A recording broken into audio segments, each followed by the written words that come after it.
The B2B Leaders Guidebook by Jim Irving. Read by the author.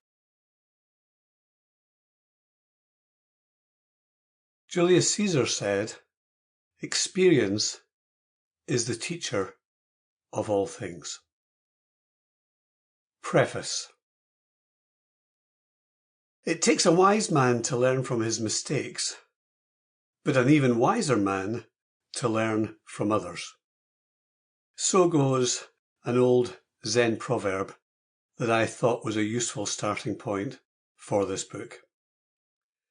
This book is about the real world of leadership. It is based on my 43-plus year career in business.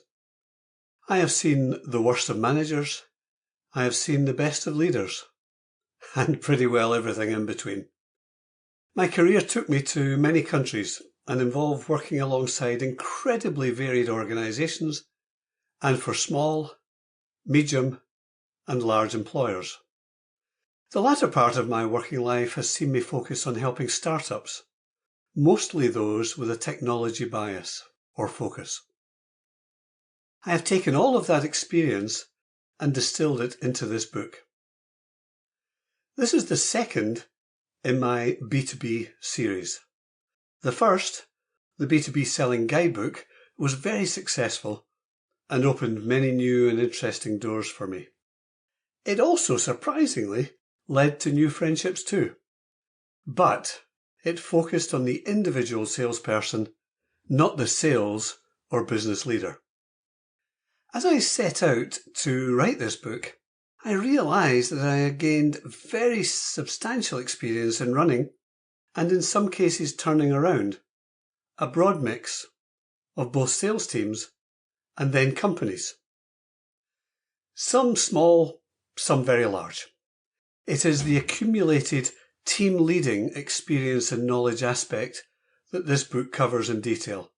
I have made many mistakes, and I don't want you to drive into the same ditches that I did. So who is this book for?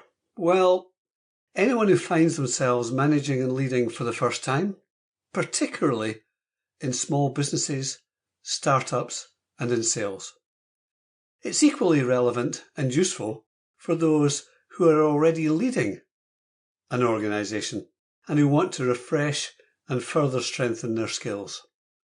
Time dulls our edge.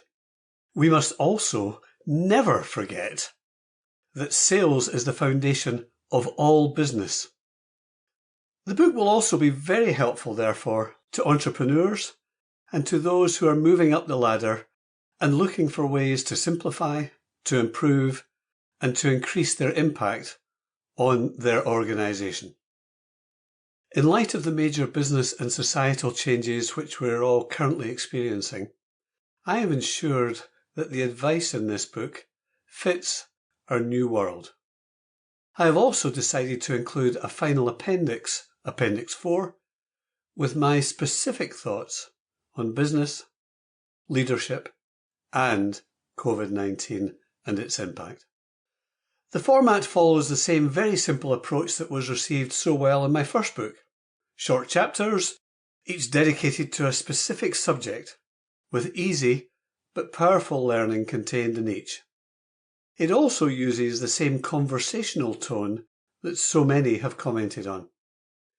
As in the B2B Selling Guidebook, all of the stories in this book are real, but they have been heavily anonymised. I have experienced both the highs and lows of being the head of an organisation. Until you've done it, particularly if the organisation is large and complex, you cannot understand the pressures and issues that will hit your desk day after day. Again, there are too many mentors, examples, competitors, and friends to name individually, but as you read the stories, you may well see yourself in there again. And again, I thank you all for the lifetime of experience, both good and bad, that has enabled me to deliver this second book. 43 years plus is a very long time. Sample complete. Ready to continue?